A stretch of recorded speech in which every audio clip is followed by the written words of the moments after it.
You are welcome my YouTube channel study 90। आपका स्वागत है। आज हम +2 क्लास सब्जेक्ट इकोनॉमिक्स और हमने एक चैप्टर स्टार्ट किया हुआ था थ्योरी ऑफ सप्लाई। इसका एक लेसन एक जो है लेक्चर आपको दिया जा चुका है और आज हम इसका दूसरा लेक्चर आपको देने जा रहे हैं। आपने पहला लेक्चर देख लिया होगा, उसके बाद ये लेक्चर देखोगे तो आपको बेस्ट अंडरस्टैंडिंग कर पाओगे आप। ये जो चैप्टर है ये इस चैप्टर की क्या है टर्मिनोलॉजी है कि इसमें जो वर्ड्स यूज होंगे उसका मीनिंग क्या है। चैप्टर आसान है। आपने थ्योरी ऑफ डिमांड पढ़ा, इलास्टिसिटी ऑफ डिमांड पढ़ा, उससे ही ये चैप्टर रिलेटेड है और बहुत ही आसान शब्दों में आपको आज करवाया जाएगा और बेस्ट अंडरस्टैंडिंग आप कर पाओगे। आपको क्या है 10 से 15 मिनट आपको लगेंगे ये चीज़ें सीखने में और आई होप कि आप इसको बेस्ट अंडरस्टैंड करोगे। तो अब स्टार्ट करते हैं कि हमारा जो टॉपिक है आज क्या है। चैप्टर आपको पता ही है थ्योरी ऑफ सप्लाई है। थ्योरी ऑफ सप्लाई में सबसे पहले हमें पढ़ना है सप्लाई। सप्लाई के बारे में हम पढ़ चुके हैं।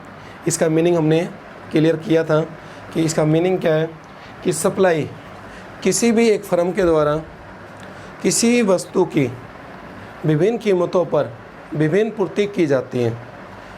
पूर्ति का मतलब बेचना। एक तरह से एक दुकानदार जब किसी वस्तु को जिस कीमत पर बेचने के लिए तैयार होता है उसे हम पूर्ति कहते हैं।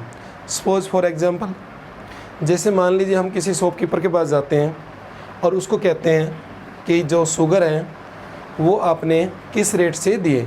वो कहता है यदि आप 40 पर केजी ले रहे हो तो आपको क्या है 5 केजी में आपको सोल्ड करूँगा। यदि इसकी कीमत बढ़कर 45 हो जाए तो मैं आपको ज़्यादा करूँगा।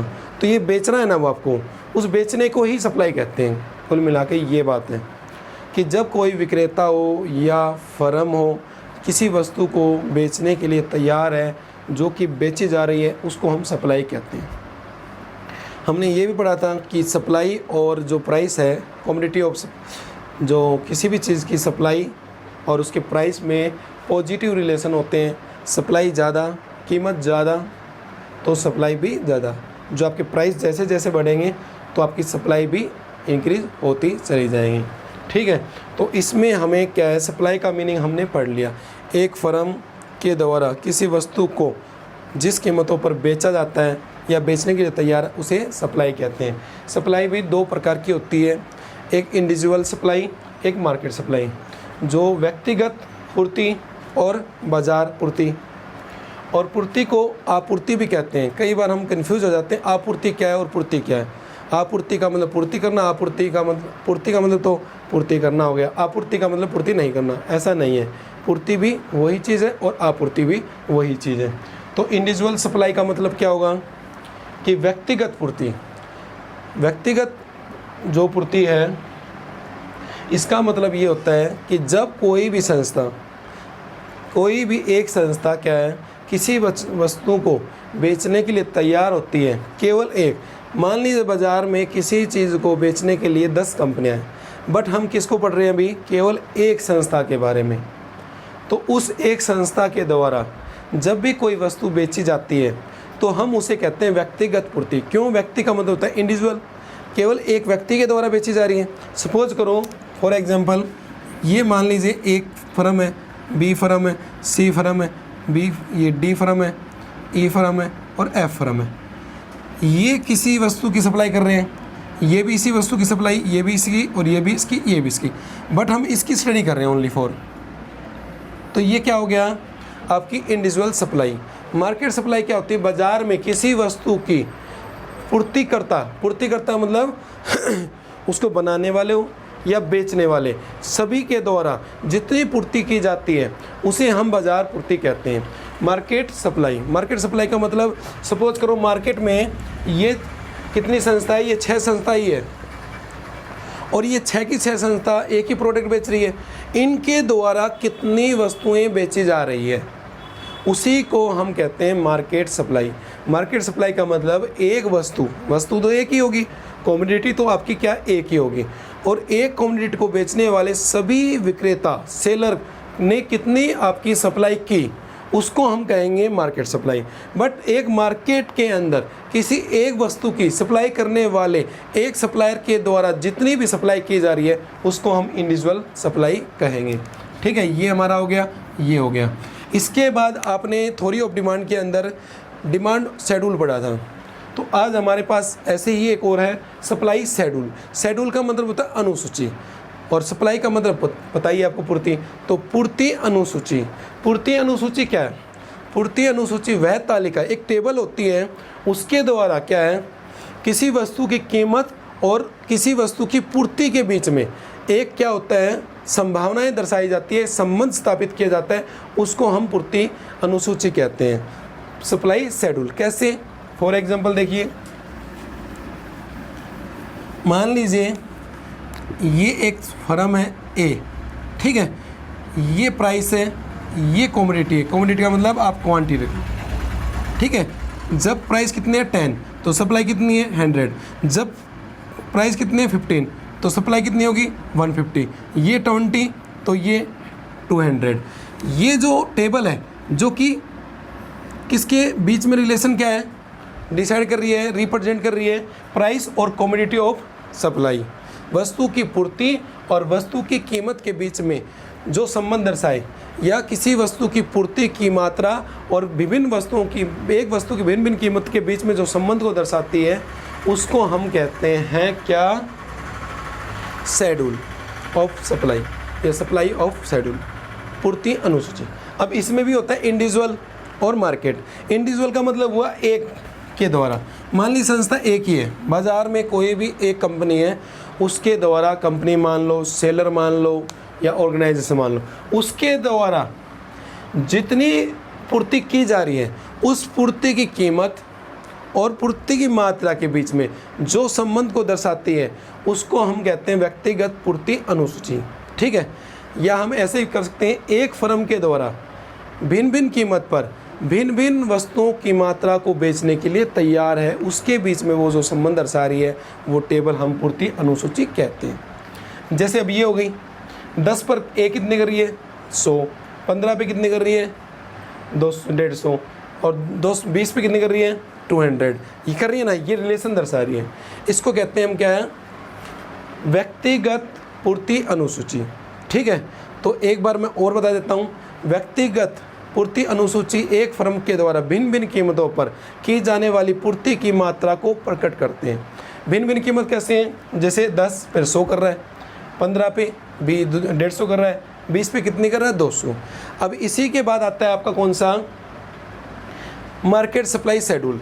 मार्केट सप्लाई शेड्यूल का मतलब देखो, मार्केट के बारे में हमने पढ़ा था कि किसी भी होमोजीनियस प्रोडक्ट, होमोजीनियस प्रोडक्ट का मतलब एक जैसे प्रोडक्ट, कहने का मतलब मान लीजिए ये जो मार्कर है, इसको बेचने वाली मान लो फर्म है 20 फर्मों के द्वारा कितनी पूर्ति की जा रही है, उनके बीच में पूर्ति और कीमत के बीच में जो संबंध को दर्शाए उसको कहते हैं बाजार अनुसूची।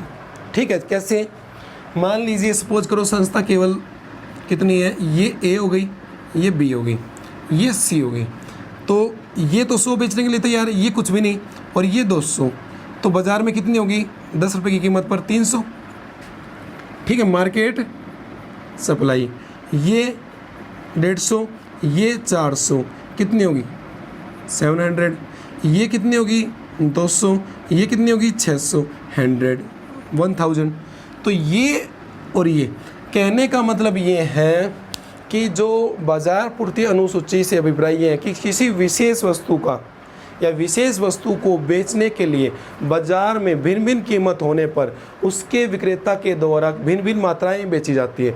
उन मात्राओं को हम क्या है, एक टेबल में शो आउट करते हैं, उस टेबल के द्वारा कीमत, जो प्राइस है और जो क्वांटिटी है, उसके बीच में एक रिलेशन क्रिएट हो जाता है। उस रिलेशन को हम कहते हैं आपका market schedule, market supply schedule, बाज़ार पूर्ति अनुसूची।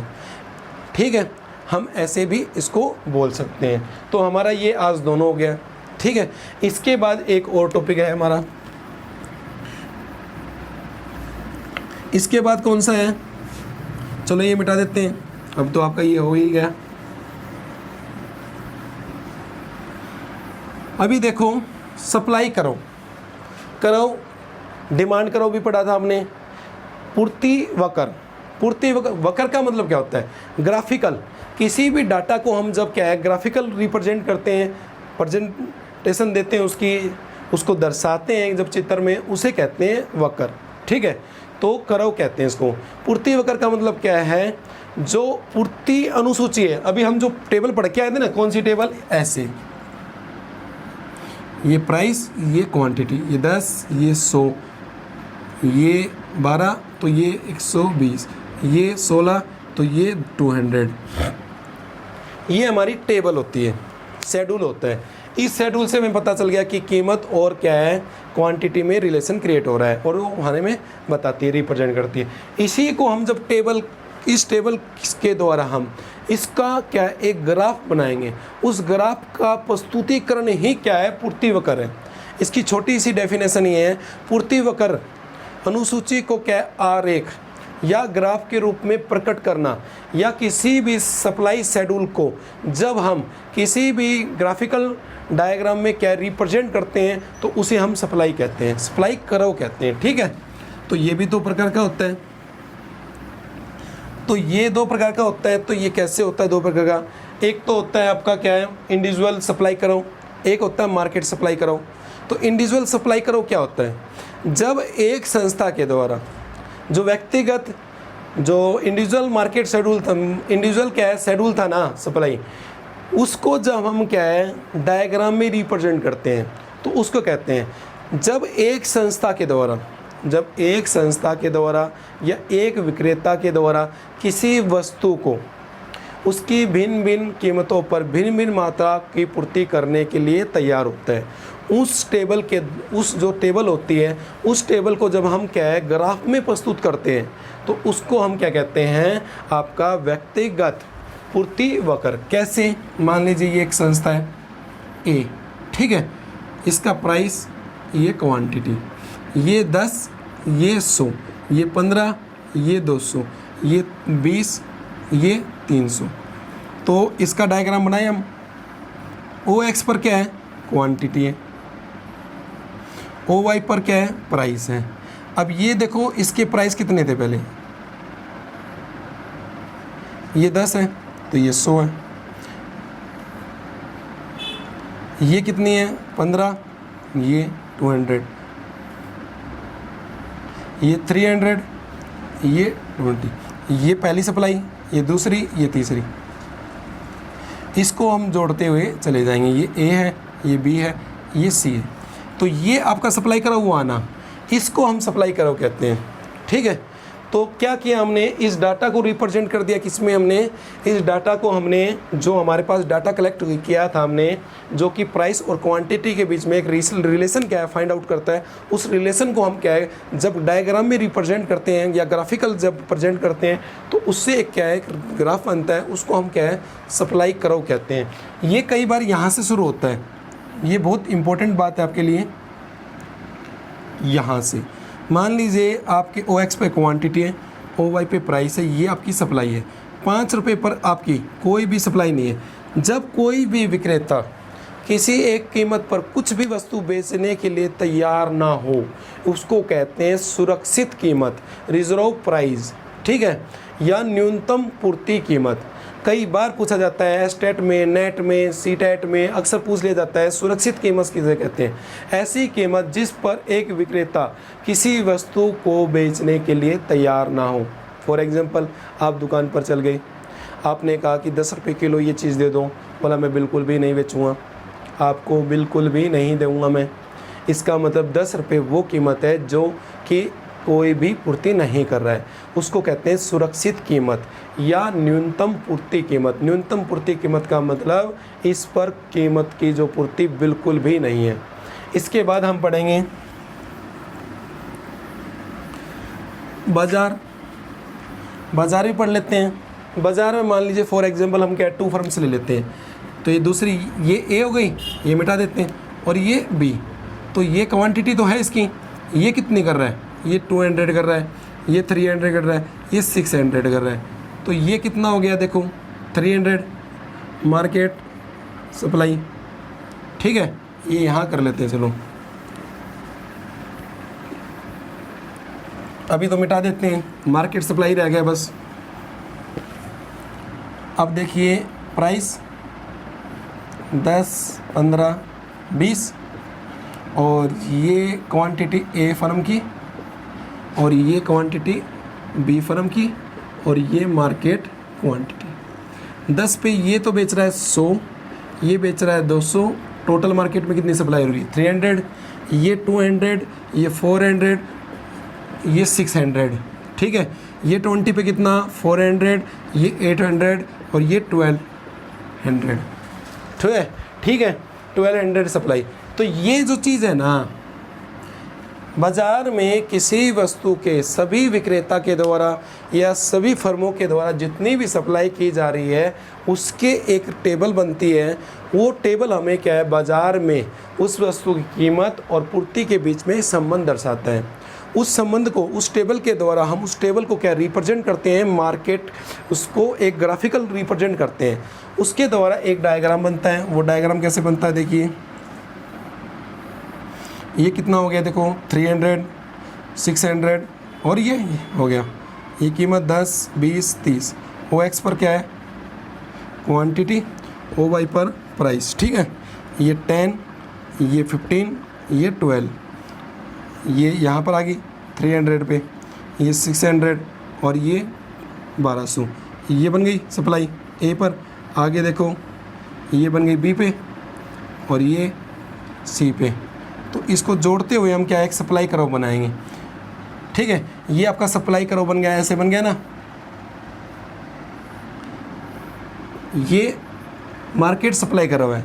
मार्केट सप्लाई कर्व क्या है, ये बाज़ार में क्या होता है, एक मार्केट के अंदर किसी एक वस्तु के सभी पूर्तिकर्ता के द्वारा कितनी पूर्ति की जा रही है उसके बारे में आपको बताता है, ठीक है। तो ये आपका मार्केट सप्लाई कर्व है। मैं आपको ये बता देता हूँ, आपका सब सप्लाई कर्व है वो ऐसा बनता है। ये लो ऑफ सप्लाई बोलता है। लो ऑफ सप्लाई क्यों बोलता है, क्योंकि ये कहता है कि जो किसी भी कमोडिटी के जो प्राइस है और कमोडिटी की क्वांटिटी है उसके बीच में जो रिलेशन होता है वो पॉजिटिव रिलेशन होता है। क्योंकि आपकी जैसे जैसे प्राइस इंक्रीज़ किए जाते हैं वैसे वैसे आपकी सप्लाई बढ़ती चली जाएगी। मान लीजिए मेरे पास क्या है 10 पेन है और मेरे को कहा जाए कि मैं एक पेन की कीमत 10 दूंगा, तो मैं कह रहा हूँ एक बेचूंगा। वो मुझे कहे कि मैं आपको एक पेन की कीमत 20 दूंगा, तो मैं ज़्यादा बेचूंगा या कम, ज़्यादा, मतलब और ज़्यादा देंगे तो और ज़्यादा बेचूंगा। तो कहने का मतलब ये ऐसे है कि जो सोल्ड किया जाता है वो कीमत के साथ बढ़ता चला जाता है उसकी क्वांटिटी। तो आज हमारा बेसिक टॉपिक था और अब आपको कंटिन्यू लेक्चर मिलेंगे। अभी आपका क्या कुछ दिनों से क्या पेंडिंग रह गया था, कोई इशू था उसके कारण आपका रह गया। आप हमारे चैनल को क्या लाइक, सब्सक्राइब और क्या है ज़्यादा से ज़्यादा कमेंट्स लिखें और हमारी जो कमियां हैं और हमारे को बताएं, जिससे आपका क्या है फ्यूचर में हम सुधार कर सकें। और आप एक काम करें कि आप इसे लाइक ज़रूर करें और ज़्यादा से ज़्यादा शेयर करना, ठीक है। आज के लिए थैंक यू।